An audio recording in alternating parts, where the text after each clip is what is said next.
बहुत समय पहले की बात है। मोंटी नाम की एक लड़की रहती थी। मोंटी की माँ बचपन में ही मर चुकी थी। मोंटी अपनी सौतेली माँ और दो सौतेली बहनों के साथ रहती थी। वे तीनों मोंटी को बहुत परेशान करती थी। मोंटी से घर का सारा काम करवाती और खुद तीनों कुछ नहीं करती थी।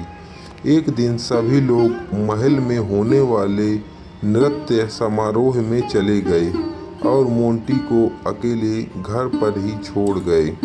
ऐसे में मोंटी उदास होकर घर के बाहर बैठ गई। तभी अचानक बहुत तेज रोशनी हुई और परी माँ उसके सामने प्रकट हुई। बेटा, तुम इतना उदास क्यों बैठी हो? तुम्हें क्या परेशानी है? तुम मुझसे बताओ, मैं तुम्हारी समस्या का समाधान करने की कोशिश करूंगी। परी माँ, सब लोग महल चले गए हैं और मुझे नहीं बुला गए हैं, इसलिए मैं घर में अकेली बैठी बोर हो रही हूँ।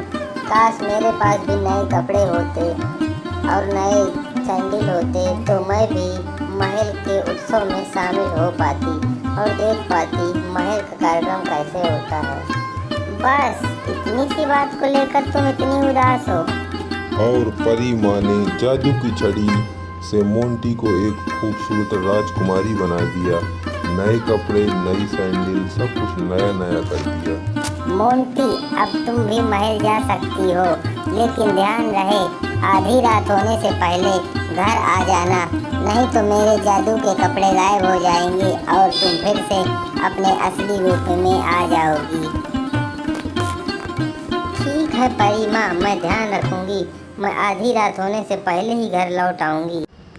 इतना कहकर परी माँ वहाँ से चली जाती है। अब मोंटी महल चली जाती है। मोंटी जब महल पहुँचती है तो वहाँ के राजा के पुत्र की नज़र उस पर पड़ती है। राजकुमार मोंटी की खूबसूरती पर मोहित हो जाता है। वे दोनों एक दूसरे से प्रेम करने लगते हैं और दोनों काफ़ी देर तक नाचते हैं। लेकिन जैसे ही आधी रात होने वाली होती है वैसे ही मोंटी राजकुमार से कहती है, राजकुमार, अब मुझे जाना होगा, कृपया मुझे इजाज़त दीजिए, मैं जा रही हूँ। नहीं, कुछ देर और रुक जाओ। नहीं राजकुमार, ज़्यादा देर अब मैं नहीं रुक सकती, अब मुझे जाने दीजिए। इतना कहकर मोंटी वहाँ से भागने लगी, लेकिन जल्दबाजी में मोंटी की एक सैंडल उतरकर महल में ही छूट गई और वह वहाँ से भाग गई। अगले दिन जब राजकुमार ने वह सैंडल देखी तो राजकुमार उस सैंडल को लेकर पूरे गांव में हर घर में उस सैंडल का दूसरा जोड़ा ढूंढ रहा था।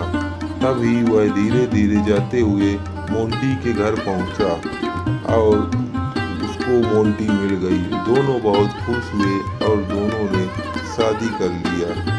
वो दोनों हंसी खुशी के साथ अपना जीवन व्यतीत करने लगे।